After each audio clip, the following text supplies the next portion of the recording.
जय हिंद साथियों आज की इस वीडियो में आरआरबी ग्रुप डी एग्जाम को क्रैक करने के लिए एक ऐसा मॉडल पेपर साथियों मैं आपके सामने प्रस्तुत करूंगा जिस मॉडल पेपर में से आपका साथियों पेपर फंसेगा। मैं कहूंगा आज की इस वीडियो से 50% पेपर आपको साथियों देखने को मिलेगा, ठीक है ना। चलिए सबसे पहले साथियों 25 सवाल जो मैं आपको करवाने वाला हूँ पूरी साइंस के, इसमें से चेक करिएगा कि कितने क्वेश्चन आपको पहले से आते हैं। चलिए तो पहला सवाल आपकी स्क्रीन पर है करके विज्ञान का जनक किसे कहा जाता है।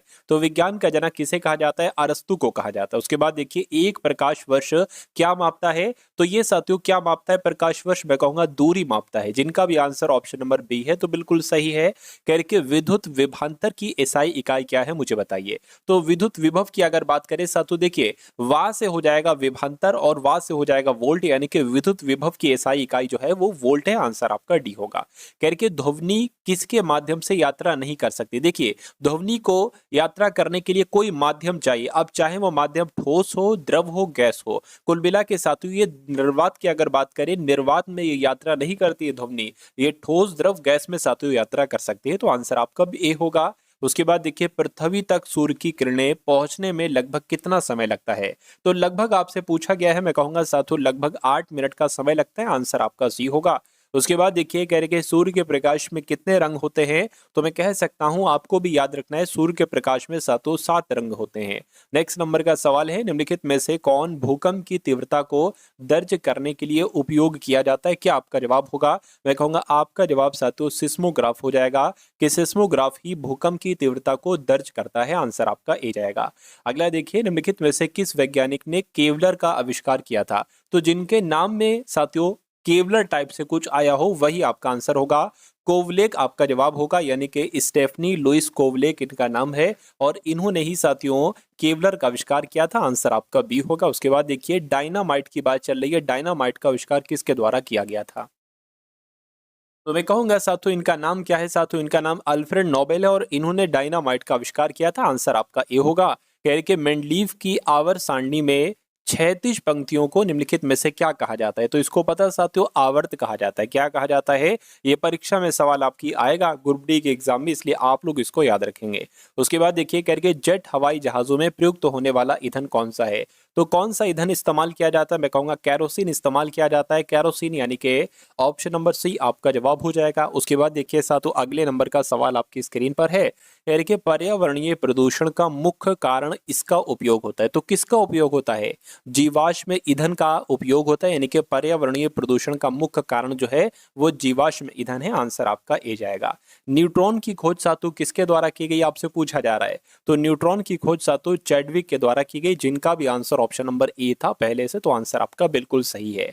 एटम बम का सातु आविष्कार किसके द्वारा किया गया था। तो इनका नाम रॉबर्ट जे ओपेनहीमर है और इन्होंने ही सातु एटम बम का आविष्कार किया था। राइट आंसर आपका ए है, तो बिल्कुल सही है। कह रहे कि किसको इनमें से किसको कोशिका की प्रोटीन की फैक्ट्री के रूप में जाना जाता है। तो मैं कह सकता हूं जो राइबोसोम होता है ना, राइबोसोम सा, तो इसको कोशिका की प्रोटीन की फैक्ट्री के रूप में जाना जाता है। आंसर आपका ए जाएगा। कह रहे कि साइटोलॉजी के बारे में बताइए। साइटोलॉजी किसे कहा जाता है? किसके अध्ययन को, कोशिका के अध्ययन को, जीवाणु के अध्ययन को, फंगस या पादप, मैं कहूंगा कोशिका के अध्ययन को साइटोलॉजी के नाम से जाना जाता है। उसके बाद देखिए डीएनए मुख्य रूप से कोशिका के गोल्जिकाए में संग्रहित रहते हैं। ये क्वेश्चन बहुत इंपॉर्टेंट है साथियों आपके एग्जाम वाला। मैं कहूंगा कोशिकाएं नहीं, कोशिका द्रव नहीं, प्लाज्मा झिल्ली नहीं, केंद्रक आपका जवाब होगा, क्योंकि डीएनए मुख्य रूप से कोशिका के केंद्रक में संग्रहित रहता है। आंसर आपका डी जाएगा। उसके बाद देखिए माइटोकॉन्ड्रिया शब्द किसके द्वारा दिया गया था आपसे बताना है साथियों। तो आपको ध्यान रखना है साथियों इनका नाम है कार्ल बेंडा और इनके द्वारा ही साथियों माइटोकॉन्ड्रिया शब्द का साथियों जो है ना, इसका जो शब्द है किसके द्वारा दिया गया? कार्ल बेंडा के द्वारा दिया गया माइटोकॉन्ड्रिया शब्द। उसके बाद देखिए साथियों नेक्स्ट नंबर का क्वेश्चन है, कह रहे कि टमाटर में कौन सा विटामिन होता है। तो मैं कह सकता हूँ टमाटर में तो विटामिन सी पाया जाता है। उसके बाद देखिए संतरे में कौन सा विटामिन पाया जाता है या क्या चीज होती है। मैं कहूंगा इसमें भी साथियों विटामिन सी पाया जाता है, संतरे में बहुतायत मात्रा में। उसके बाद देखिए नींबू का खट्टा स्वाद इनमें से किसकी उपस्थिति के कारण होता है। तो किसकी उपस्थिति के कारण होता है? साइट्रिक अम्ल, यानी कि साइट्रिक एसिड होता है साथियों नींबू में। इसलिए मैं कहूंगा कि सवाल अगर आपसे पूछा जाए नींबू का खट्टा स्वाद किसकी उपस्थिति के कारण होता है, तो साइट्रिक अम्ल की उपस्थिति के कारण होता है। निम्नलिखित में से किस ब्लड ग्रुप को बॉम्बे ब्लड ग्रुप कहा जाता है। ये क्वेश्चन बहुत इंपॉर्टेंट है साथियों, परीक्षा में आपकी आएगा। तो आपको यहाँ पर साथियों ये ध्यान रखना है कि डबल एच ग्रुप क्या इस ग्रुप का नाम है? डबल एच ग्रुप इस ग्रुप का नाम है, यानी कि एच ग्रुप जो है ना, इसको बॉम्बे ब्लड ग्रुप के नाम से जाना जाता है। रक्त समूह प्रणाली की खोज किसके द्वारा की गई थी? तो साथियों किसके द्वारा की गई थी? कार्ल लैंडस्टीनर के द्वारा की गई थी। राइट आंसर आपका ऑप्शन नंबर डी होगा। उसके बाद देखिए साथियों, अगले नंबर का सवाल आपकी स्क्रीन पर है। कह रहे कि एक किताब पढ़ते समय पुस्तक और आंख के बीच की आवश्यक न्यूनतम दूरी कितनी होनी चाहिए? तो कितनी दूरी साथियों, मैं कहूंगा 25 सेंटीमीटर है। अगर 25 सेंटीमीटर तक किताब है तो आपको बिल्कुल क्लियर दिखेगा। अगला देखिए, कह रहे निम्नलिखित में से कौन से विटामिन की कमी से रतौंधी रोग होता है जो मानव में पूर्ण दृष्टिहीनता का कारण बनता है? तो अगर आपका जवाब विटामिन ए है तो मैं कहूंगा आपका जवाब बिल्कुल सही है।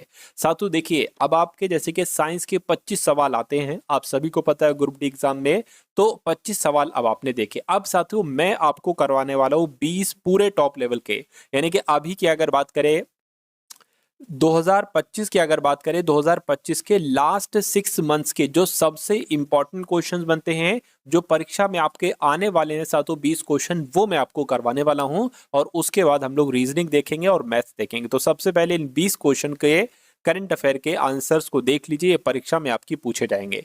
चलिए तो साथियों, कहने के भारत सरकार ने बीएसआई का नेतृत्व करने के लिए किस वैज्ञानिक को नियुक्त किया है? मैं कहूंगा डॉक्टर कनक दास को नियुक्त किया है। आंसर आपका सी होगा। उसके बाद देखिए, किस देश के फुटबॉलर सर्जियो बुस्केट्स ने 20 साल के फुटबॉल करियर के बाद संन्यास की घोषणा कर दी है? तो पूछा जाएगा ये कौन से देश के हैं, तो ये तो सातों स्पेन देश के हैं, फुटबॉलर खिलाड़ी हैं, सर्जियो बुस्केट्स इनका नाम है। और 20 साल के काम के बाद, फुटबॉल करियर के बाद इन्होंने संन्यास की घोषणा कर दी है। किस राज्य के लिए 500 नई अटल टिंकरिंग लैब की घोषणा हुई है? तो किस राज्य के? मैं कहूंगा जम्मू कश्मीर आपका जवाब हो जाएगा। उसके बाद देखिए, अगस्त 2025 में अमेरिका को भारत का स्मार्टफोन निर्यात कितने प्रतिशत बढ़ा है? तो कितने प्रतिशत बढ़ा है साथियों? 48%, यानी कि 148% साथियों हो चुका है। राइट आंसर आपका ऑप्शन नंबर बी होगा। किसने कृषि मीडिया पुरस्कार 2025 जीता है? तो इनका नाम साथियों अमशी प्रसन्न कुमार है, और इन्होंने ही साथियों कृषि मीडिया पुरस्कार 2025 जीता है। किसने आयुर्वेद आहार उत्पादों के लिए लाइसेंसिंग पोर्टल लॉन्च किया है? तो लाइसेंसिंग पोर्टल की अगर बात करते हैं साथियों, फसाई यानी कि FSSAI के द्वारा साथियों लॉन्च किया गया है। उसके बाद देखिए करके ISSF जूनियर विश्व कप कहाँ पर शुरू हुआ है? तो ये साथियों पता कहाँ पर शुरू हुआ है? ये नई दिल्ली में शुरू हुआ है। ये आपको यहाँ पर याद रखना है, नई दिल्ली आपका जवाब हो जाएगा। उसके बाद देखिए, अगला सवाल है, कह रहे कि शीतल देवी ने विश्व तीरंदाजी पैरा चैंपियनशिप 2025 में कौन सा पदक जीता है? तो इन्होंने साथियों रजत पदक जीता है। राइट आंसर आपका ऑप्शन नंबर बी होगा। उसके बाद देखिए साथियों, अगला सवाल है कि किस देश ने 31 मार्च 2026, डेट ध्यान रखिए 31 मार्च 2026 यानी कि अगले साल तक चांदी के आयात पर प्रतिबंध लगा दिया है? तो ये काम किस देश ने किया है? ये काम साथियों अपने भारत देश ने किया है। ये बात आपको याद रखना है। उसके बाद देखिए, अगला सवाल है, कह रहे कि जूनियर विश्व रैंकिंग में शीर्ष पर पहुंचने वाली पहली भारतीय जूडो खिलाड़ी साथियों कौन बन चुकी हैं? तो इनका नाम हिमांशी टोकस हैं, और ये जूनियर विश्व रैंकिंग है वे शीर्ष पर पहुंचने वाली पहली भारतीय जूडो खिलाड़ी बन चुकी हैं। राइट आंसर आपका ऑप्शन नंबर सी होगा। उसके बाद देखिए, अगला सवाल है, कह रहे कि भारतीय वायुसेना के MiG-21 लड़ाकू विमानों को विदाई देने का समारोह ये साथियों कहाँ आयोजित हुआ है? तो ये चंडीगढ़ में आयोजित हुआ है। ये आपसे पूछा जाएगा। उसके बाद देखिए, कह रहे कि PM नरेंद्र मोदी ने किस राज्य की 75 लाख महिलाओं को 10-10 हजार रुपए हस्तांतरित किए हैं? तो क्या आपका जवाब होगा? मैं कहूंगा बिहार राज्य आपके इस सवाल का जवाब हो जाएगा। यानी कि नरेंद्र मोदी ने बिहार राज्य की 75 लाख महिलाओं को 10-10 हजार रुपए हस्तांतरित किए हैं। ये क्वेश्चन बहुत इंपॉर्टेंट है, आपको याद रखना चाहिए। उसके बाद देखिए, अगला सवाल है आपकी स्क्रीन पर, आपसे पूछा जा रहा है कि विदेश मंत्री डॉक्टर एस जयशंकर ने कहा FIPIC विदेश मंत्रियों की बैठक की मेजबानी की है? तो इन्होंने साथियों ये मेजबानी न्यूयॉर्क देश में की है, सॉरी न्यूयॉर्क शहर में की है। राइट आंसर आपका जाएगा सी के साथ।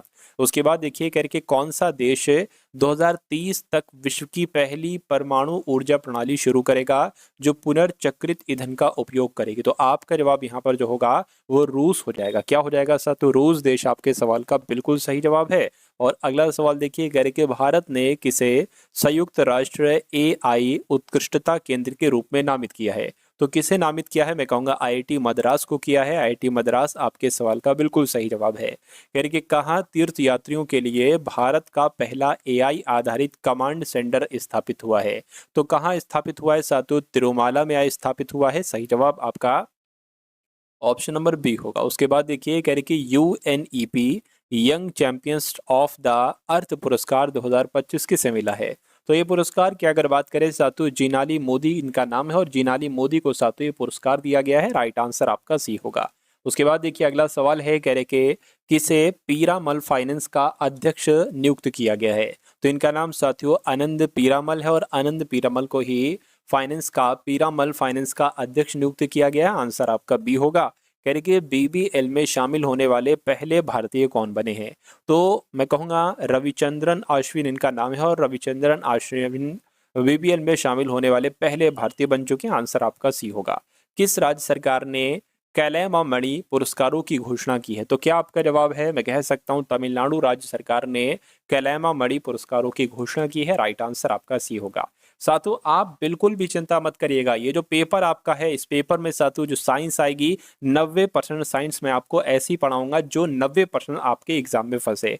करंट अफेयर के वो सारे क्वेश्चंस करा दूंगा जो आपके एग्जाम में आए और रीजनिंग के वो सारे कॉन्सेप्ट और मैथ के वो सारे कॉन्सेप्ट साथों जो आपके एग्जाम में आपको देखने को मिलेंगे। यानी कि तकरीबन 80 से 85% आपको कंटेंट टारगेट सिलेक्शन से देखने को मिलेगा। अगर आप वाकई में अपने एग्जाम को पास करना चाहते हैं तो सीरियस हो जाइए, हमारी हर एक क्लास को देखिए, जो भी मैं आपको रोजाना क्लासेस दूं उन सारे कॉन्सेप्ट को आप लोग अच्छे तरीके से देखा करिए। पेपर आपका साथियों बहुत आराम से मैं ये क्रैक करवा दूंगा, ठीक है ना। चलिए तो साथियों 25 सवाल आपके हो गए साइंस के, 20 सवाल हम लोगों ने देख लिए साथियों किसके, करंट अफेयर के। अब आगे सवाल हम लोग साथियों रीजनिंग के स्टार्ट हो चुके हैं। तो रीजनिंग के ये बहुत शानदार शानदार सवाल लिए हैं, वही सवाल साथियों मैंने लिए हैं जो आपके एग्जाम में आपको देखने को मिलने वाले हैं। इसलिए अपनी परीक्षा से पहले पहले उन सारे सवालों को आप लोग तैयार कर लीजिए जो आपके एग्जाम में आपको साथियों देखने को मिलेंगे। चलिए तो रीजनिंग का पहला सवाल है, कहने के कलम का संबंध जैसे लिखने से है वैसे ही चाकू का संबंध किससे होगा। काटने से, गोली मारने से, सब्जी से, रक्त से। मैं कहूंगा कलम लिखने के काम आता है, चाकू काटने के काम आता है। आंसर आपका ए होगा। अगला देखिए कहा जा रहा है साथियों आपसे यहाँ पर कि जैसे ये लिखा हुआ है TSQ से JHG बनाया गया है वैसे ही LTM से यहाँ पर कौन से 3 लेटर बनाए जा सकते हैं। देखिए मुझे ऐसा लग रहा है साथियों जैसे कि टी से अगर हम जे करें है ना, या एस से एच करे, मुझे इतना पता है कि एस का अपोजिट लेटर होता है एच, जैसे कि ए का अपोजिट लेटर जेड होता है, बी का अपोजिट लेटर वाई होता है, सी का अपोजिट लेटर एक्स होता है, डी का अपोजिट लेटर डब्ल्यू होता है, उसी प्रकार एस का अपोजिट लेटर एच होता है, ठीक है ना। उसी प्रकार अगर बात करते हैं साथियों देखिए टी का अपोजिट लेटर जो है ना वो क्या जे नहीं होता है, जे का तो क्या होता है, जे की अगर बात करें टी का अपोजिट लेटर जी होता है, ठीक है। उसी प्रकार क्यू का अपोजिट लेटर क्या होता है साथियों के क्यू का जे होता है, यानी कि जे का अपोजिट क्यू होता है, ठीक है। तो मेरी समझ में आ गया साथियों। देखिए बीच का सेम रखेंगे, यानी कि टी का अपोजिट लेटर मैंने आपको बताया, टी का अपोजिट लेटर क्या होता है साथियों, जी होता है। तो यहां पर साथियों अच्छा, अब सबसे पहले साथियों यहां पर जो आएगा ना, देखिए टी की अगर बात करें तो यहां पर आ जाएगा आपका जी आ जाएगा। सबसे पहले टी का अपोजिट लेटर जो होता है वो जी होता है। एल की अगर बात करें, देखिए मैं आपको बता देता हूं LOVE है ना, और MN में आपको बता देता हूं, एम का अपोजिट एन और एन का अपोजिट एम होता है। तो एम आया है उसका अपोजिट लेटर यहाँ पर आएगा, यानी कि यहाँ पर एन आ जाएगा। एल का अपोजिट क्या होता है, ओ होता है, और ई का अपोजिट लेटर वी होता है, तो यहाँ पर ओ आएगा। तो कहाँ पर एनजीओ लिखा हुआ है, एनजीओ आपका ऑप्शन नंबर ए में लिखा हुआ है, यानी कि यही आपका जवाब है। और जिनका भी आंसर मेरे आंसर से पहले था उनका आंसर भी बिल्कुल करेक्ट है। अगला सवाल आपकी स्क्रीन पर है, यानी कि इस वाले सर्किल में जो है वो कार्यरत हैं, इस वाले सर्किल में लड़कियां हैं, इस वाले सर्किल में जितने नंबर हैं वो विवाहित हैं। आपसे यहाँ पर साथियों पूछा जा रहा है कि नीचे दी गई आकृति का अध्ययन करें और उस क्षेत्र की पहचान करें जो लड़कियां जो कि कार्यरत हैं लेकिन अविवाहित का प्रतिनिधित्व नहीं करती हैं। यानी कि अगर बात करते हैं साथियों अविवाहित का प्रतिनिधित्व नहीं करती हैं, अच्छा भाई, यानी कि अगर साथियों यहाँ पर अगर हम लोग बात करते हैं, देखिए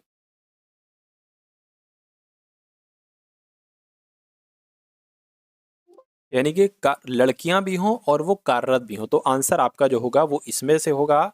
और कह रहे हैं कि कार्यरत लड़कियां भी हों और कार्यरत भी हों, तो आंसर आपका इसमें से। लेकिन अगर बात करें अविवाहित होना चाहिए, अविवाहित प्रतिनिधित्व करती हैं।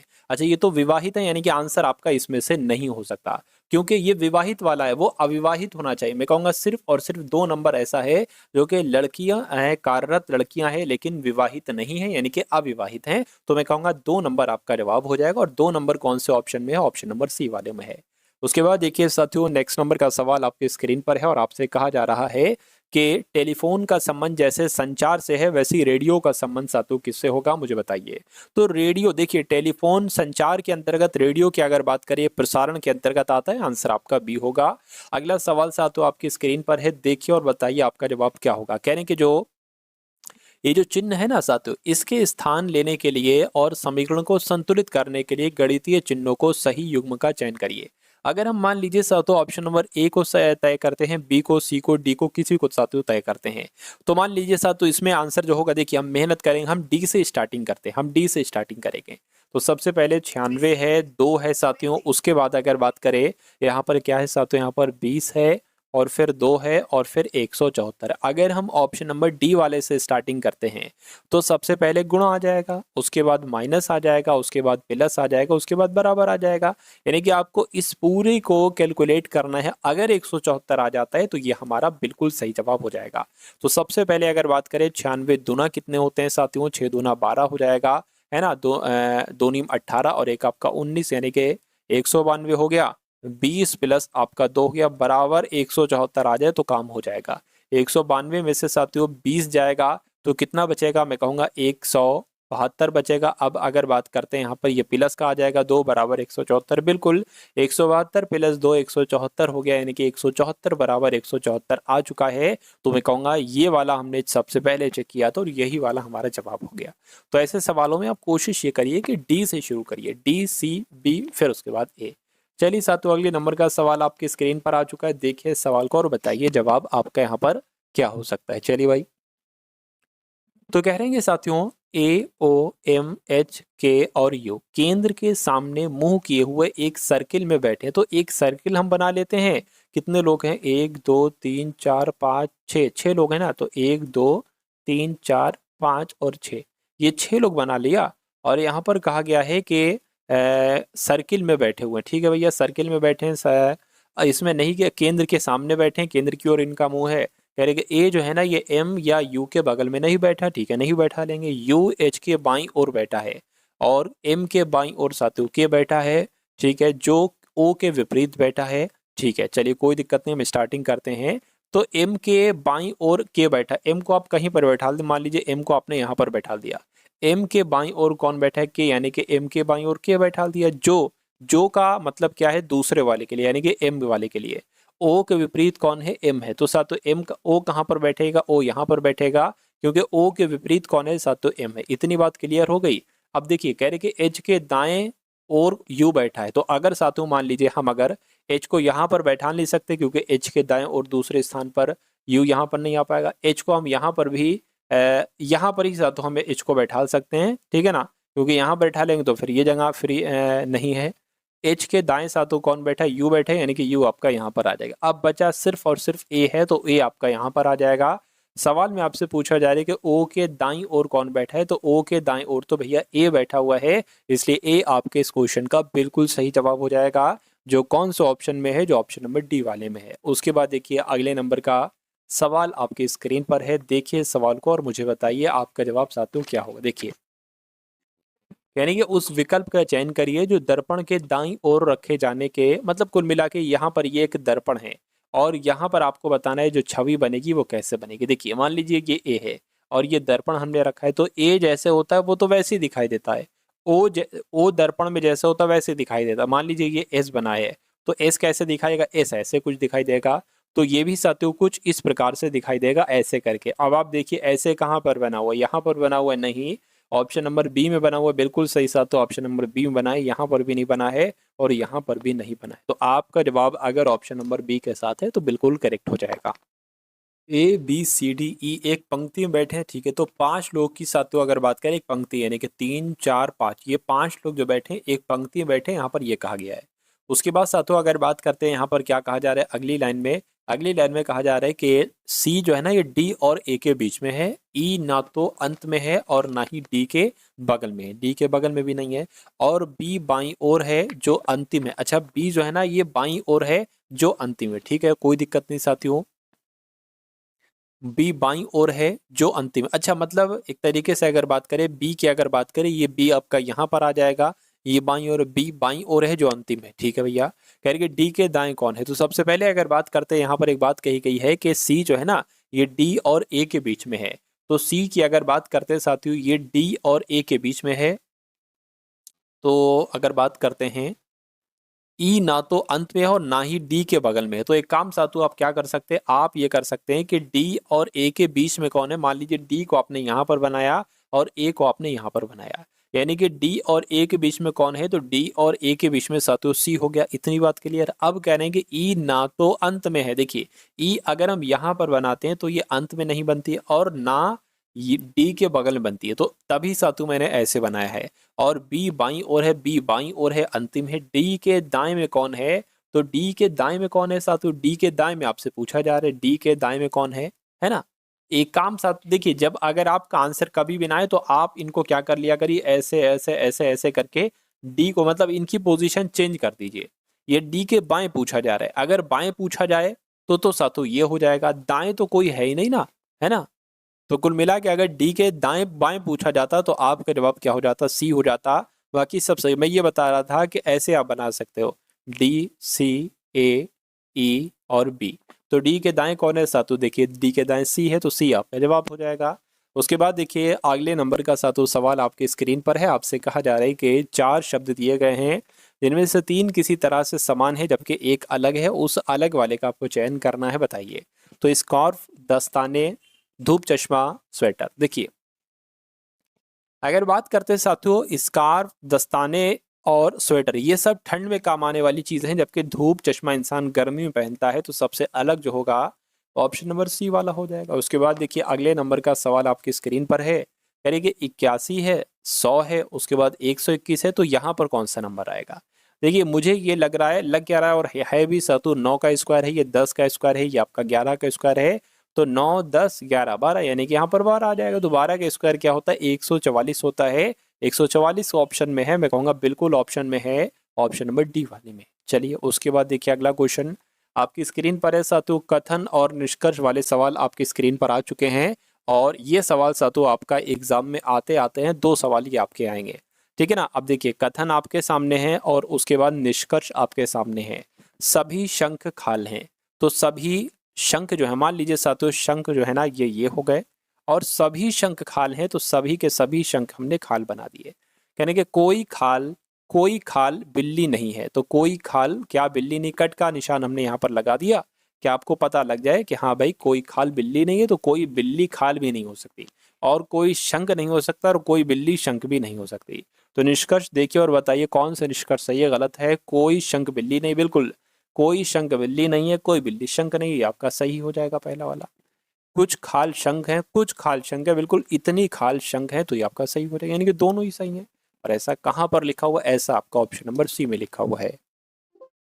उस विकल्प का चयन करिए जो तीसरे पद से उसी प्रकार संबंधित है जिस प्रकार दूसरा पद पहले पद से संबंधित है। यानी कि यहाँ पर साथ आपको कुछ नंबर दिखाई दे रहे हैं, जैसे कि 4 8 9 6, 4 8 9 6 से 9 6 से 3 7 8 5 बनाएंगे, तो उसी प्रकार 7 8 5 4 से 7 5 2 से यहाँ पर कौन से 4 नंबर बन पाएंगे। देखिए मुझे यहाँ पर देखकर ऐसा लग रहा है कि 4 से 3 हुआ यानी कि 1 घटाया गया, 8 से 7 हुआ है, 9 से 8 हुआ है, 6 से 5 हुआ है, 1 1 घटाया जा रहा है। तो इसमें 1 घटाओगे 7 तो क्या आ जाएगा 6, 8 में 1 घटाओगे 7 आ जाएगा, 5 में घटाओगे 4 आ जाएगा, 2 में घटाओगे 1 आ जाएगा, यानी कि 6741 कहाँ पर लिखा हुआ है, ऑप्शन नंबर बी में लिखा हुआ है। तो जिनका आंसर ऑप्शन नंबर बी है तो बिल्कुल सही है। अगला सवाल आपकी स्क्रीन पर है, कह रहे कि -1 2 7 उसके बाद कौन सा नंबर आएगा ये आपको बताना है। देखिए -1 है, और उसके बाद 2 है, उसके बाद 7 है, उसके बाद कौन सा नंबर आएगा, और उसके बाद 23 आना चाहिए, और फिर सातों 34 आना चाहिए। तो चलिए देखते हैं सातों कैसे इसमें क्या है। देखिए अगर हम 2 से 7 पर जाएं तो यहाँ पर सातों 5 प्लस किया गया, और 23 से 34 पर जाएं तो 23 से 34 में सातों 11 प्लस किया गया है। अच्छा अगर -1 से, देखिए अगर 1 से 2 पर जाते, 1 से 2 पर जाते तो एक प्लस किया जाता है, लेकिन अगर -1 से जाएं तो सबसे पहले प्लस वाला 1 आएगा, फिर प्लस वाला साथियों 2 आएगा, यानी कि कुल मिला के यहाँ पर मैं कहूंगा साथियों कितने प्लस किए गए हैं, मतलब -1 से इनके बीच में साथियों एक क्या आ जाएगा, जीरो भी आ जाएगा, यानी कि -1 और फिर साथियों जीरो आ जाएगा, फिर आपका +1 आएगा और फिर आपका +2, यानी कि कुल मिला के इस प्रकार यहाँ पर बीच में 3 नंबर हैं। तो पहले साथियों 3 नंबर, फिर 5 नंबर बढ़ाएगा और फिर कितने बढ़ाए जाने, मेरे हिसाब से 7 बढ़ाए जाने चाहिए और फिर कितने बढ़ाए जाने, 9, तभी यहाँ पर फिर 11 आ पाएगा। तो 7 में 7 प्लस करोगे 14 आ जाएगा, 14 में 9 प्लस करोगे 23 आ जाएगा। अगर 14 ऑप्शन में है तो 14 आपके सवाल का बिल्कुल करेक्ट आंसर हो जाएगा, और जिनका भी आंसर ऑप्शन नंबर ए है तो मैं कहूँगा आंसर आपका बिल्कुल सही है। नेक्स्ट नंबर का सवाल आपकी स्क्रीन पर देखिए सवाल को और बताइए आपका जवाब क्या होगा। कह रहे कि जिस प्रकार कोल्ड यानी कि COLD को GSPH लिखा जाता है, उसी प्रकार NOT को कौन से 3 लेटर के रूप में साथियों लिखा जा सकता है। देखिए यहाँ पर अगर बात करें, जैसे कि C 3 पर होता है, O 15 पर होता है, L 12 पर होता है, D 4 पर होता है, G 7 पर होता है, S 19 पर होता है, P 16 पर होता है, H 8 पर होता है। देखिए ये 4 से 8 हुआ है, ये 12 से 16 यानी कि 4 बढ़ रहा है, 15 से 19 4 बढ़ा और 3 से 7 4 बढ़ा, तो 4 4 4 इसमें बढ़ेगा।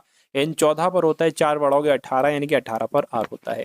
O से 4 बढ़ाओगे S आ जाएगा, T से 4 बढ़ाओगे साथियों क्या आ जाना चाहिए, आपका X आ जाना चाहिए। तो R S X कहाँ पर लिखा हुआ है, R S और X कहाँ पर ऑप्शन नंबर बी में लिखा हुआ है, तो जिनका आंसर ऑप्शन नंबर बी के साथ है, मैं कहूँगा आंसर आपका बिल्कुल सही है। उसके बाद देखिए अगले नंबर का सवाल है, कह रही कि 4 अक्षर समूह दिए गए हैं जिनमें से 3 किसी से समान है, चाहे 3 एक होंगे एक अलग होगा, वही अलग वाला आपको बताना है। देखिए अगर बात करते हैं साथियों एल की, तो एल आपका होता है 12 पर, एन आपका 14 पर होता है, पी आपका 16 पर होता है। उसी प्रकार अगर बात करें यहाँ पर हम लोग, तो वाई आपका होता है 25 पर और ए 1 पर होता है, सी 3 पर होता है, ठीक है ना। उसी प्रकार अगर बात करें आर की, तो आर 18 पर होता है, एस 19 पर होता है, यू आपका 21 पर होता है, ठीक है ना। और उसी प्रकार सी जो होता है 3 पर होता है, ई 5 पर होता है और जी आपका 7 पर होता है। यहाँ पर देखिए क्या क्या कितना कितना साथियों बढ़ रहा है, ठीक है ना। देखिए यहाँ पर 2 बड़ा और 2 बड़ा, यानी कि इन सब में 2 2 बड़ा इसमें भी 2 बड़ा और इसमें भी 2 बड़ा, ये 25 पर होता है। देखिए y के बाद z और z के बाद a, तो 2 बड़ा, इसमें 1 बड़ा और फिर इसमें साथियों 19 20 21 2 बड़ा, यानी कि इसमें 1 बढ़ रहा है एक जगह पर, तो ये अलग है। इसमें भी 2 बड़ा, इसमें भी 2 बड़ा, यानी कि सबसे अलग जो होगा वो हमारा ऑप्शन नंबर सी हो जाएगा, और जिनका ऑप्शन नंबर सी आंसर है तो बिल्कुल सही है। कथन और निष्कर्ष वाले सातों सवाल आपके सामने आ चुके हैं, ये कथन आपके यहाँ पर रहे है ना, और कथन 2 ये है। उसके बाद सातों 2 आपको निष्कर्ष दिए गए हैं, पहला और दूसरा, अच्छा तीसरा भी है, तो इसके अकॉर्डिंग आपको जवाब बताना है। सबसे पहले कहा गया है कि सभी बाघ बिल्लियां हैं, तो मान लेते हैं सातों बाघ आपके ये हो गए और सभी बाघ बिल्लियां हैं, तो सभी बाघ जो है ना, एक सेकेंड थोड़ा बड़ा बना देते हैं, तो सभी बाघ बिल्लियां बताई गई हैं, तो सभी बाघ जो है ना ये सातों क्या हो गई, बिल्लियां हो गई, सभी बाघ बिल्लियां हो गई। तो उसके बाद कहेंगे सभी बिल्लियां मार्जरीय हैं, तो सभी बिल्लियां जो है ना वो मार्जरीय हो गई। अब निष्कर्ष को पढ़िए और बताइए कौन सा सही है कौन सा आपका यहाँ पर गलत है। तो कह रहे हैं कि कह रहे हैं कि कुछ मार्जनीय बाघ हैं, तो कुछ मार्जनीय बाघ है, बिल्कुल सही, इतने मार्जनीय बाघ हैं, ये आपका पहला सही हो जाएगा। दूसरे की बात करें, सभी बाघ मार्जनीय हैं, सभी बाघ मार्जनीय, बिल्कुल साधु, सभी बाघ। कुछ मार्जनीय बाघ हैं, ये भी सही है, और कुछ बाघ सभी बाघ मार्जनीय, ये बात भी बिल्कुल सही है, दूसरा भी सही है। कुछ मार्जरीय बिल्लियां हैं, कुछ मार्जरी बिल्लियां, बिल्कुल इतनी मार्जरिया बिल्लियां हैं, ये बात भी बिल्कुल सही है। यानी कि पहला दूसरा और तीसरा सही है, ऐसा ऑप्शन नंबर ए में लिखा हुआ है, तो यही आपका क्या होगा, यही आपका साथियों बिल्कुल सही जवाब हो जाएगा। और अब आप साथियों रीजनिंग के सवाल यहाँ पर देख चुके हैं, और अब आपके यहाँ पर मैथ्स के क्वेश्चन स्टार्ट हो चुके हैं। तो अगर मैथ्स में आप बहुत अच्छा प्रदर्शन करना चाहते हैं, 25 क्वेश्चन आएंगे साथियों मैथ्स के, इन 25 में से 25 अगर आप साथियों करना चाहते हैं, तो ये समझ लीजिए हमारी हर एक क्लास को आप लोग देखिए, बहुत अच्छे अच्छे मैं आपके सामने कॉन्सेप्ट लाऊंगा, और वो सारे कॉन्सेप्ट हम लोग कवर अप कर लेंगे जो आपके एग्जाम में आएंगे, ठीक है ना। मैं आपको साथियों कुछ नहीं ज्यादा नहीं साथियों 15 मॉडल पेपर दूंगा, यानी कि 15 मॉक टेस्ट आपको दूंगा, पूरे पूरे पेपर आपको करवाऊंगा यूट्यूब पर फ्री बिल्कुल, जिनको आप देख लेंगे तो इससे आपकी रीजनिंग भी कंप्लीट हो जाएगी, मैथ भी कंप्लीट हो जाएगी, और साइंस के भी बहुत सारे सवाल होंगे जो आप कवर अप कर लोगे अपने एग्जाम में, और करंट अफेयर पूरी कवर अप हो जाएगी। यानी कि पेपर क्लियर भरेगा, पेपर पास भरेगा, आपको कंटेंट मिल जाएगा, अगर आप उन सारी क्लासेस को देख लोगे। तो चैनल पर अगर आप लोग नए हैं तो चैनल को सब्सक्राइब कर लीजिए ना। जितनी भी क्लासेस अब आपको दी जाएं ग्रुप डी की, एक एक क्लास को आपको बहुत अच्छे तरीके से देखना है अगर आप वाकई में इस बार सिलेक्शन लेना चाहते हैं। चलिए, तो पहला सवाल मैथ्स का है। कह रहे कि 400 मीटर लंबी एक ट्रेन 20 सेकंड में एक पोल से गुजरती है, तो ट्रेन की आपको चाल बताना है, ट्रेन की गति क्या है बताइए। देखिए, अगर यहाँ पर बात करते हैं साथियों, क्या पूछा गया है, ट्रेन की गति पूछी गई है। तो ट्रेन की गति कह लो या ट्रेन की चाल कह लो, बात एक ही है। तो ट्रेन की गति आपसे पूछी गई है, तो यहाँ पर हमें दूरी के रूप में क्या रखना पड़ेगा, ट्रेन की लंबाई रखना पड़ेगा। ये हो गई आपकी दूरी, क्या हो गई, ट्रेन की लंबाई ही दूरी हो गई। और समय की अगर बात करें तो यहाँ पर हमें समय रखना पड़ेगा। तो साथियों, ट्रेन की लंबाई कितनी है, 400 मीटर है। 400 मीटर लंबाई ट्रेन की है, तो ये दूरी हो गई। समय की अगर बात करें 20 सेकंड है, तो ये 20 से कट होगा साथियों, कितना आ जाएगा, ये आपका 20 आ जाएगा। ठीक है ना, यानी कि ट्रेन की गति कितनी निकली, 20 मीटर प्रति सेकंड निकली। लेकिन यहाँ पर किलोमीटर प्रति घंटे में तो मैं आपको बता देता हूँ कि कभी भी अगर कोई गति है, कोई चाल है, ये मीटर प्रति सेकंड में, इसको किलोमीटर प्रति घंटे में बदलना है तो आप हमेशा साथियों 18/5 से गुणा कराएंगे। ठीक है ना। लेकिन अगर कोई चाल किलोमीटर प्रति घंटे में दी गई है, उसको मीटर प्रति सेकंड में बदलना है, तो उसको हमेशा 5/18 से गुणा कराएंगे। तो इसको खैर कैलकुलेट करते हैं और ट्रेन की गति निकाल लेते हैं किलोमीटर प्रति घंटे में। 5 चौक आपका 20 हो जाएगा, 18 चौक आपका 72 हो जाएगा, यानी कि 72 किलोमीटर प्रति घंटा ये ट्रेन की गति आएगी। और ऐसा कहाँ लिखा है, ऐसा ऑप्शन नंबर बी में लिखा हुआ है। अच्छा, किलोमीटर प्रति घंटा में इसको 5/18 से अगर आप गुणा कराओ तो मीटर प्रति सेकंड में चाल आ जाएगी, तो 20 आपका जवाब हो जाएगा। खैर, नेक्स्ट नंबर का सवाल आपकी स्क्रीन पर है, देखिए इस सवाल को और बताइए आपका जवाब क्या हो सकता है। बताइए, आपसे कह रहे कि 27 वस्तुओं की लागत 18 वस्तुओं के क्रय मूल्य के समान है, तो लाभ बताइए। कभी भी अगर आपसे कहा जाए कि भैया इतने वस्तुओं की लागत मूल्य इतने वस्तुओं की विक्रय मूल्य के बराबर है, तो आप लिखेंगे 27 गुणा लागत मूल्य। क्या 27 गुणा लागत मूल्य बराबर 18 है ना, 18 गुणा विक्रय मूल्य, 18 गुणा विक्रय मूल्य। यानी कि अब आप साथियों क्या निकाल सकते हो, अब आप निकाल सकते हो लागत मूल्य और ये नीचे आ जाएगा विक्रय मूल्य का अनुपात निकाल सकते हो। लागत मूल्य विक्रय मूल्य का अनुपात निकाल सकते हो, 18 रहेगा, ये नीचे इसके 27 आ जाएगा, है ना। कहने का मतलब ये है कि अगर लागत मूल्य 18 है तो विक्रय मूल्य 27 है। यानी कि कोई चीज आपको 18 रुपए की पड़ी है और आप उसको 27 रुपए में बेच रहे हैं, तो साफ साफ आपको लाभ कितना हो रहा है, 9 रुपए का आपको लाभ हो रहा है। तो लाभ ही तो पूछा है, 9 रुपए का लाभ हो रहा है, लेकिन आपको बताना है उस लाभ को प्रतिशत में करके। तो 9 को प्रतिशत में करेंगे, गुणा 100 से कराएंगे, नीचे हमेशा क्रय मूल्य या लागत मूल्य आता है। तो लागत मूल्य कितना है साथियों, 18 है। इसको कैलकुलेट करोगे तो मैं कहूंगा 50% आपका जवाब हो जाएगा, यानी कि लाभ प्रतिशत कितना होगा, 50% होगा। तो जिनका भी आंसर है ऑप्शन नंबर बी के साथ है, तो आपका जवाब बिल्कुल सही हो जाएगा। ठीक है ना। चलिए अगले नंबर का साथियों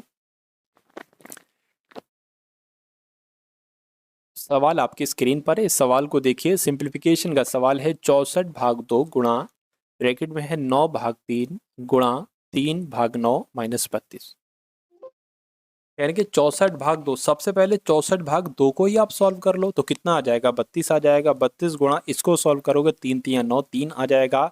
गुणा अगर बात करते साथ तो 3 भाग आपका 9 आ जाएगा, माइनस आपका 32 आ जाएगा। इतनी बात क्लियर है। उसके बाद देखिए साथ, देखिए यहाँ पर अगर बात करें, इससे ये कैंसिल कर लें 3, और फिर इस 3 से ये 3 कैंसिल हो जाएगा। 32 एकम 32, यानी कि 32 माइनस 32 हो जाएगा। यहाँ पर तो शून्य आ जाएगा। शून्य कौन से ऑप्शन में, ऑप्शन नंबर सी वाले में। अगला देखिए, कह रहे कि एक बैग में 3:4:5 के अनुपात में 25 पैसे, 50 पैसे और 1 रुपए के सिक्के हैं। यदि सभी का कुल मूल्य 31 रुपए है, तो बैग में 1 रुपए के कितने सिक्के। देखिए 1 रुपए के कितने सिक्के हैं, मैं कहूंगा 5 के अनुपात में सिक्के हैं। यानी कि आपको साथियों 5x की वैल्यू निकालना है। सबसे पहले आप x की वैल्यू निकालेंगे, फिर उसकी गुणा 5 से कर देंगे, आपको पता चल जाएगा कि बैग में 1 रुपए के कितने सिक्के हैं। ठीक है ना। तो इस सवाल को साथियों आप कैसे करेंगे, ये मैं आपको बता दे रहा हूं। देखिए ये लिखा हुआ है 3x, तो यानी कि 3 लिखा हुआ है, तो 3x इसको कर लेंगे। अब 3 के अनुपात में 25 पैसे, और 25 पैसे आपको पता है 1/4 होता है।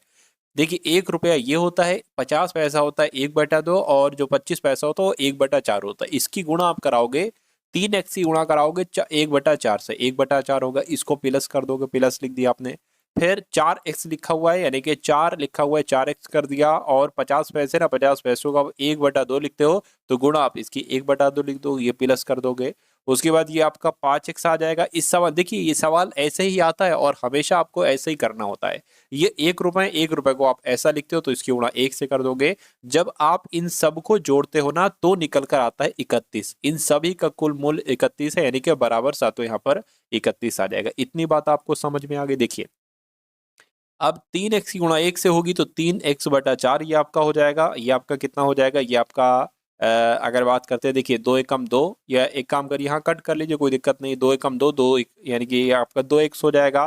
तो 2x आपका ये हो गया प्लस आपका 5x ये हो गया, बराबर कितना आ गया, 731 आ गया। इतनी बात क्लियर है, ठीक है, कोई दिक्कत नहीं है।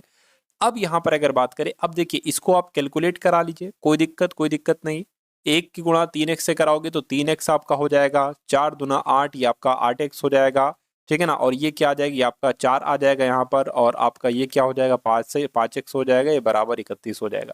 ये एक काम करिए, पहले आप डायरेक्ट इसको ही करा लीजिए। क्या, जैसे कि ये आपका कितना था, ये आपका 2x था, ठीक है ना, और ये 5x था, तो ये 7x हो जाएगा। तो ये 3x/4 हो गया, प्लस आपका ये 2x और 5x बोले तो 7x हो गया, बराबर आपका 31 हो गया। इसके नीचे 1 मान लीजिए, अब क्रॉस मल्टीप्लाई करा दीजिए तो ये आपका 3x हो जाएगा, 7 चौक 28, ये आपका 28x हो जाएगा, बटे 4 आ जाएगा, बराबर आपका 31 आ जाएगा। अब इस 4 की गुणा इस 31 से हो जाएगी, और 28 3 कितना हो जाएगा, 31 हो जाएगा, यानी कि 31x बराबर 31 गुणा आपका 4 हो जाएगा। देखिए इस 31 से ये 31 आपका कैंसिल हो जाएगा, बचेगा क्या, x बराबर आपका 4 बचेगा। तो 1 रुपए के कितने सिक्के हैं, मैं कहूंगा 1 रुपए के भैया, 1 रुपए के जो ना 5 सिक्के हैं, तो 5x की वैल्यू आपको निकालना है, x बराबर 4 है, यानी कि 5 गुणा 4 आ जाएगा, तो ये 20 होता है। तो 1 रुपए के कितने सिक्के हैं, मैं कहूंगा 20 सिक्के हैं। 20 कहाँ पर लिखा हुआ है, ऑप्शन नंबर बी में लिखा हुआ है। तो जिनका आंसर यहाँ पर ऑप्शन नंबर बी के साथ है, तो आपका आंसर यहाँ पर बिल्कुल करेक्ट हो जाएगा। अगला सवाल देखिए, आपसे कहा जा रहा है कि 5 प्रतिवर्ष की दर से 360 रुपए का साधारण ब्याज 72 होने में कितना समय लगेगा। यानी कि कुल मिला के आपसे जो पूछा जा रहा है वो सातों समय पूछा जा रहा है। आपको पता है समय बराबर क्या होता है, समय का एक फॉर्मूला होता है साथियों, मूलधन गुणा 100 अपॉन समय हो गया, दर आ जाएगी, और साथियों क्या आ जाएगी, समय हो गया, दर आ गया, और यहाँ पर साथियों ये एक काम का ऐसे नहीं साथियों, देखिए अभी भी आप साथियों समय अगर निकालोगे तो यहाँ पर साधारण ब्याज आता है, मैंने गलती से कुछ और लिख दिया था, तो ये आपका साधारण ब्याज हो गया, गुणा आपका 100 हो गया, समय ये हो गया साथियों, दर आपकी ये आ जाएगी, ठीक है ना, दर आपकी ये आ गई, और नीचे एक और मूलधन आपका। तो ये सूत्र होता है साथियों, गलती से कुछ और मैंने लिख दिया था, खैर कोई दिक्कत नहीं। साधारण ब्याज कितना दे रखा है, 360 साधारण ब्याज है।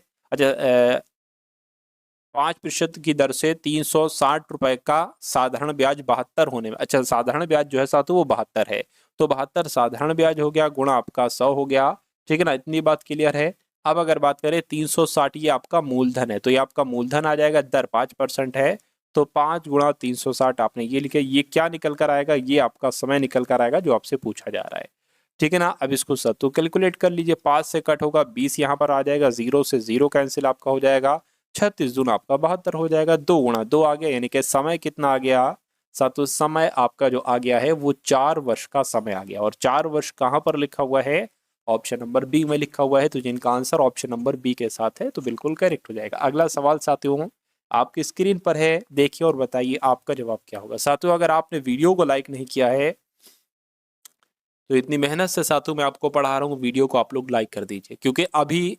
लगभग हाँ 4 दिन पहले मेरी एक सर्जरी हुई है, उस सर्जरी के चौथे दिन ही साथियों, चौथे 5वें दिन मैं आपके लिए वीडियो बनाने के लिए लग गया, तो ये एक छोटी बात नहीं है मेरे लिए और आपके लिए।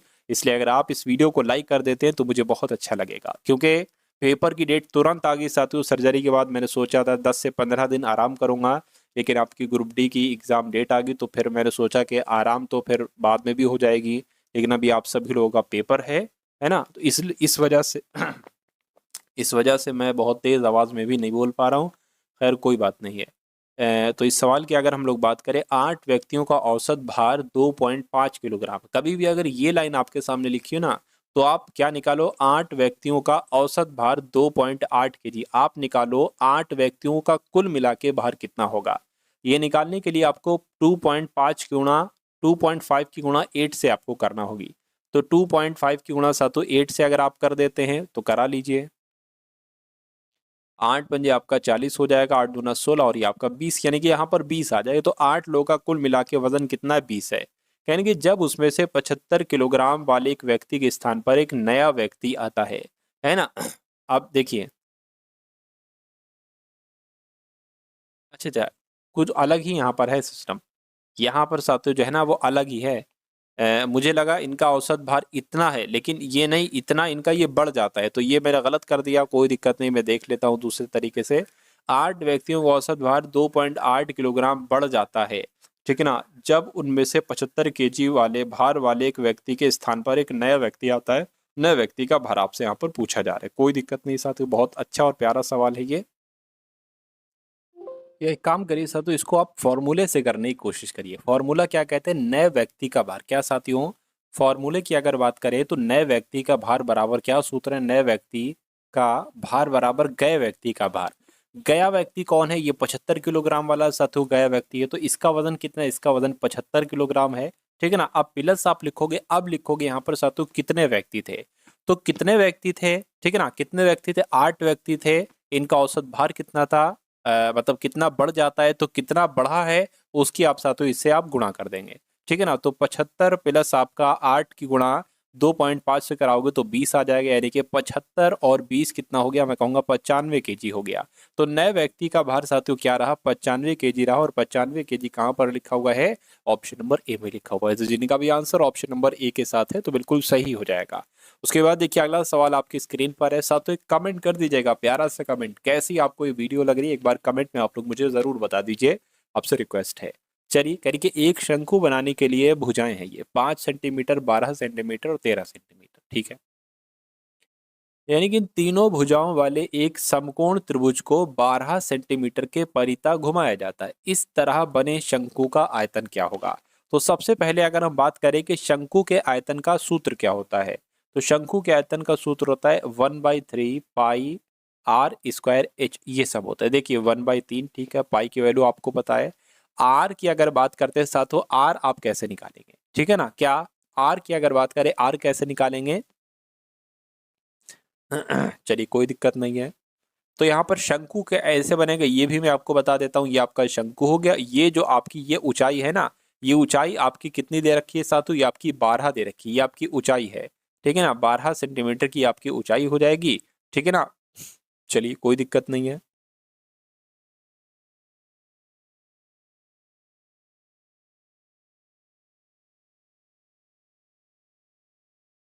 यानी कि इसमें साथियों जो 5 सेंटीमीटर, 12 सेंटीमीटर, 13 सेंटीमीटर वाले समकोण त्रिभुज, यानी कि यहाँ पर साथियों जो त्रिभुज बन रहा है एक तरीके से, ये जो आपका त्रिभुज बन रहा है इसकी ये चीजें दी गई हैं। तो ये क्या हो जाएगा? ये 5 इसकी हो जाएगी, ये आपका 13 हो जाएगी, ये 12 हो जाएगी। तो इसमें 1/3 हो गया, पाई की वैल्यू 22/7 हो गई। और आर की अगर बात करें, आर कितना है? त्रिज्या, यानी कि 5 है, 5 का स्क्वायर हो जाएगा। एच की अगर बात करें, एच कितना है? 12 है, तो ये आपका 12 हो गया। यानी कि यहाँ तक साथियों आपको क्लियर हो गया। अब देखिए कैसे क्या कट होगा। यहाँ पर कुछ कट हो रहा है ऐसा, तो अगर कट हो रहा है तो बहुत अच्छी बात है, नहीं हो रहा है कोई दिक्कत नहीं। देखिए ये हो जाएगा 35, 7 एकम 7, 7 पंजे आपका 35 हो जाएगा, ठीक है ना। अब अगर बात करते हैं साथ तो कैसे क्या कट होगा? 3 से कट होगा, ये 4 आ जाएगा, 4 पंजे 20, यानी कि 20 गुणा आपका 22 आ चुका है। तो ये कितना हो जाएगा साथियों? 2 दूना 4, 2 दूना 4, यानी कि 440 यहाँ पर आ जाना चाहिए, ठीक है ना। अच्छा यहाँ पर अगर बात करें साथियों, यहाँ पर तो ऐसा नहीं दे रखा है, या एक काम करिए पाई की वैल्यू आप लिखिए इच मत, है ना। 1/3, 1/3, 25 और साथियों यहाँ पर 12 आ जाएगा। इतनी बात के लिए अब इसको सत्य कैलकुलेट करें, क्योंकि ये 440 यहाँ पर आए नहीं, थोड़ा सा चेंज करना पड़ेगा हमें। ये आपका 50 आ जाएगा, ये आपका 25 आ जाएगा, ये आपका 300 आ जाएगा, यानी कि 300, है ना। तो 300 का 300 की भाग 3 से करेंगे, है ना, 300 की भाग 3 से करेंगे तो सातु 100 आएगा। और 100 कहाँ पर लिखा हुआ है? 100 आपका ये 100 पाई होगा। 100 पाई सेंटीमीटर कहाँ पर लिखा हुआ है? ऑप्शन नंबर डी में लिखा हुआ है। तो ये आपका क्या है? ये आपके इस क्वेश्चन का बिल्कुल सही और सटीक जवाब हो जाएगा। चलिए सातों अगले नंबर का सवाल आपकी स्क्रीन पर है। यानी कि एक राशि 2 वर्ष में 720 और 3 वर्ष में 792 हो जाती है। जब ब्याज वार्षिक संयोजित होता है तो ब्याज की वार्षिक दर क्या है? तो दर की अगर बात करें, दर का सूत्र सबसे पहले आपको मालूम होना चाहिए, साधारण ब्याज गुणा 100। क्या? साधारण ब्याज गुणा 100। और यहाँ पर साथियों क्या आ जाएगा? समय आ जाएगा और गुणा मूलधन आ जाएगा। समय आ जाएगा और क्या हो जाएगा साथियों? मूलधन आ जाएगा। तो यहाँ पर जो चीजें हैं वो रखते जाइए। दर की अगर बात करें, साधारण ब्याज कितना है साथियों, अब देखिए यहाँ पर एक चीज की अगर बात करें, मान लीजिए साधारण ब्याज क्या 2 वर्ष में 720 और 3 वर्ष में 792 हो जाता है। तो अगर देखिए 2 वर्ष और 3 वर्ष अगर हम इन दोनों का आपस में डिफरेंस कर दे तो हमें 1 वर्ष का साधारण ब्याज निकाल पता चल जाएगा। तो 792 में से 720 को घटा दीजिए तो कितना आएगा, 72 आएगा। यानी कि 1 वर्ष का क्या समय, 1 वर्ष का साधारण ब्याज 72 गुणा 100। मूलधन की अगर बात करें, अब यहाँ पर एक चीज आप देखिए, अब यहाँ पर साथियों मूलधन की बात की गई। मूलधन कितना है साथियों, है ना। मूलधन की अगर बात करें साथियों 720 यहाँ पर मूलधन है, ठीक है ना, ये बात क्लियर है। अब इसको आपको क्या करना है, कुछ नहीं कैलकुलेट करना है। देखिए 0 से 0, 72 से 72, बचा क्या 10, यानी कि दर क्या आ जाएगी, 10% की दर आ जाएगी। और ऐसा कहाँ पर लिखा हुआ है, ऐसा आपका ऑप्शन नंबर सी में लिखा हुआ है। नेक्स्ट नंबर का सवाल है और आज की इस वीडियो का अंतिम क्वेश्चन आपकी स्क्रीन पर है। कह रहे कि 120 पुरुष 30 दिनों में 720 किलोग्राम चावल की खपत करते हैं, 90 पुरुष कितने दिनों में 270 किलोग्राम की खपत कर सकते हैं। देखिए साथियों 120 लोग हैं, 30 दिनों में कितनी खपत करते हैं, 720 किलोग्राम की खपत करते हैं। तो कहने के 90 पुरुष, ठीक है, 90 पुरुष कितने दिनों में, मैं कहूंगा इतने दिनों में, दिन की जगह पर दिन ही लिख दिया। 270 किलोग्राम की खपत करेंगे तो इसको साथियों आप कैलकुलेट कर लीजिए, ठीक है ना। देखिए इस जीरो, देखिए जो बराबर के नीचे होगा वो कट जाता है, इस जीरो से आपका ये जीरो कैंसिल हो जाएगा। 3 से करे तो 3 दूना 6, 3 चौक 12, 3 से करे 3 नीम 27, ठीक है ना। 3 3 9 हो जाएगा, 3 7 21, 3 8 24 हो जाएगा, है ना। अब अगर साथियों बात करते हैं, देखिए अब ये 3 की गुणा इससे हो जाएगी, यानी कि 120 गुणा 30 गुणा 3 और बराबर क्या आ गया 8 की गुणा इससे। यह एक काम करेंगे, 8 तो नीचे का नीचे ही है, ये 90 भी इधर ले आइए। 90 अगर आप इधर ले आएंगे तो इधर सिर्फ और सिर्फ दिन बचेगा, जो कि आपका यहाँ पर इसको कैलकुलेट करने के बाद साथियों वैल्यू आपके सामने आ जाएगी। इसको कैलकुलेट कर डालिए साथियों, कैसे कैलकुलेट होगा ये मैं आपको बता। देखिए 30 से कम 30, 30 तियाँ हो गया, इस 3 से आपका ये 3 कैंसिल हो जाएगा। इसको कैलकुलेट कर लीजिए, 8 एकम 8 हो जाएगा, 4 जाएगा 40 हो गया, 8 पंजे 40 हो जाएगा, यानी कि 15 दिन आपका जवाब आ जाएगा। यानी कि 90 पुरुष 15 दिनों में 270 किलोग्राम की खपत कर सकते हैं। राइट आंसर जिनका ऑप्शन नंबर डी के साथ है, तो मैं कहूंगा आंसर आपका बिल्कुल करेक्ट भाई, बहुत बढ़िया, वेरी गुड।